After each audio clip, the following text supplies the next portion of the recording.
Walgreens on Community and Boulevard, and also at the only bookstore in town, which is Word Bookstore downtown. And here's the lovely Agnes Dimatteo. Welcome there, everybody. Jed, they also are selling it at Maloney's Meat Market. Are they really? Yeah. Maloney's Meat Market is mentioned. So, that's short. Anyway, now that Agnes is here, we have to stop the dirty stories. I'm leaving.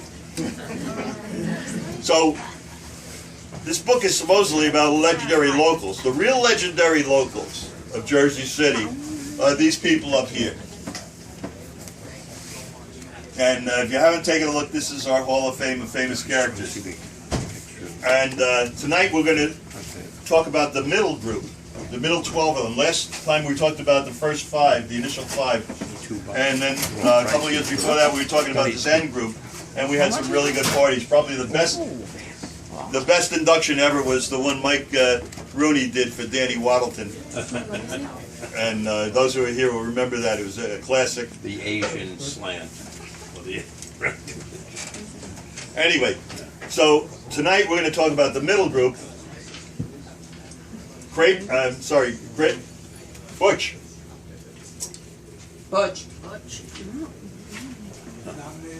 Yes. We're going to do our toast now, so make sure everybody has a drink. And Agnes, what do you want? Heineken, please. 2 Heinekens. 3. 3. 3 Heinekens, okay. Which reason for your inaugural visit here? I remember him from What are you drinking? 17, yeah. Now, It's terrible.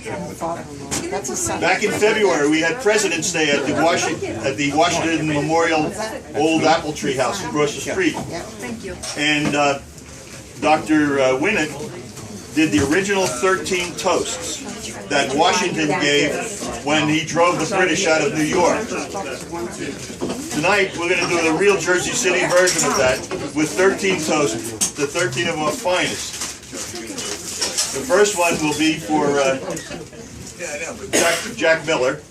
And Jack was a good friend to us. I met him late in life. No, the 2 will go over. There you go. I met Jack late in life. Jackie Schaefer introduced me to him. Yeah, I had heard his name all my life. He was one of those people like Jackie and Bernie Sweeney that I should have known all my life. They were true Jersey City people. And Jack and I hung out many Friday night in this place.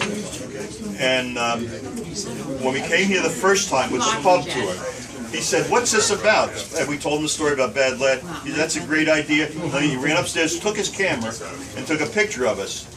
And that picture appeared in the Jersey Journal. And we also have the original Jedsey Journal with that picture of our first meeting coming here with Jack. So, Butch, if you would begin the toast with one to your dad.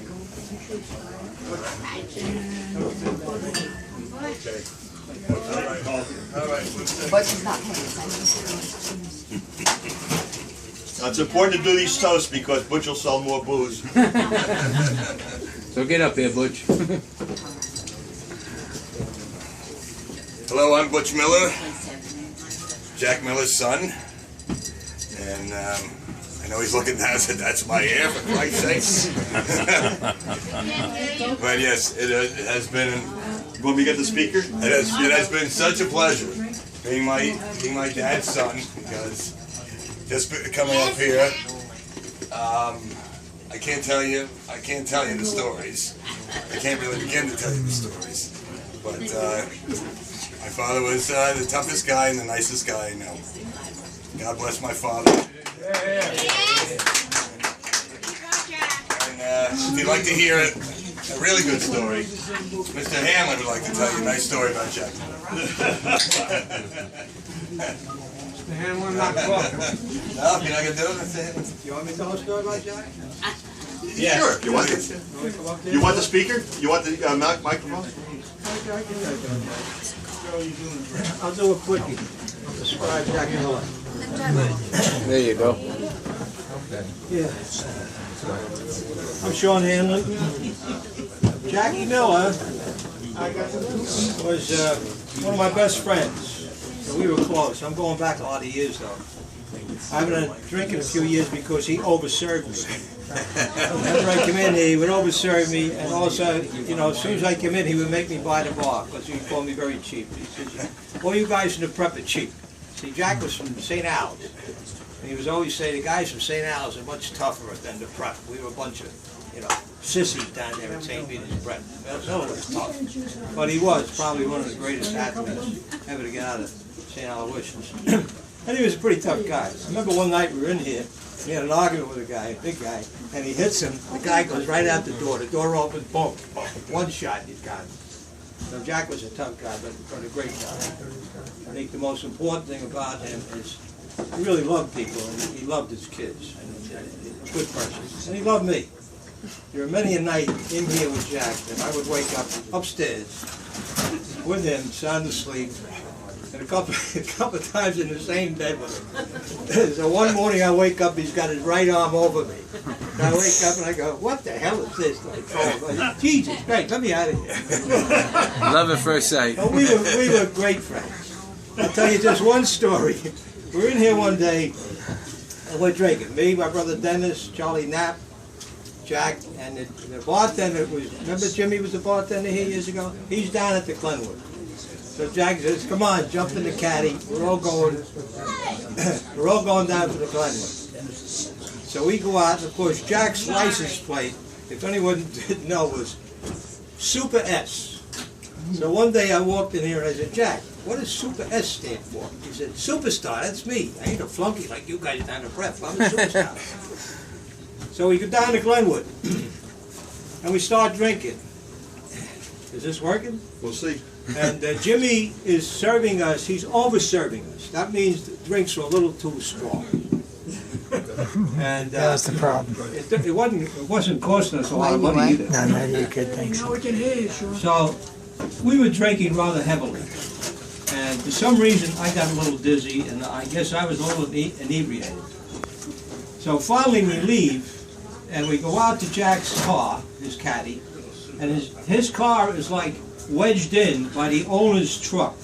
Now the owner of the Glenwood, anybody know his name? Like Shorty, Stuffy, something? Nobody remembers. Let's say he was Shorty. Jack says, "We gotta move this truck." So Jack picks up, there are dividers and they're like logs. It would take 3 people to pick up this log. Jack picks up the log and he smashes in the right door of the truck. So he can open it up and he goes in to let off the brake. And now we're pushing the truck out of the way so we can get out of the lot. With this, 7 cop cars show up. And they're all surrounding us because the owner called them. So I'm standing there like, you know, leaning against the car. I don't know what's going on. I'm whacked. So the one cop pulls the gun. So Jack says, "Now, am I allowed to say one bad word here?" Yeah. Yes. Jack says to the cop, he says, "What are you, the fucking Lone Rangers?" I'll never forget that as long as I live. So luckily Dennis called Billy Hamilton. Billy Hamilton should be up on this wall too. Billy's a famous Jersey City guy. He's a great cop. And Billy came and he saved us. So the next thing I remember, we're in a caravan going to Jack's apartment at St. John's, right up on the boulevard. Unbelievable. There's like 3 cop cars behind us, 3 in front. And I spend the night at Miller's. And the next day, Jack gets up, and of course he looks like, you know, a Hollywood star, and he goes to work. And he leaves me on the couch. And I get on, I'm sitting in the couch in my shorts, and in walks Jack's wife Alice with her mother. And they're looking at me, and I'm going, "Holy Christ, what did I do now?" Anyway, I get dressed. And I come over. Jack was also my insurance man. He was around the corner in General Square. He had his office over there. So I walk in his office, and he says to me, "Sean, you're in trouble." I said, "What? You're in deep trouble." I said, "What did I do?" He said, "You broke Shorty's door, you know, the Glenwood. He called up here. He's looking for you." The cops are gonna be looking for you. He says, you should go down there and apologize to the Glenwood for what you did.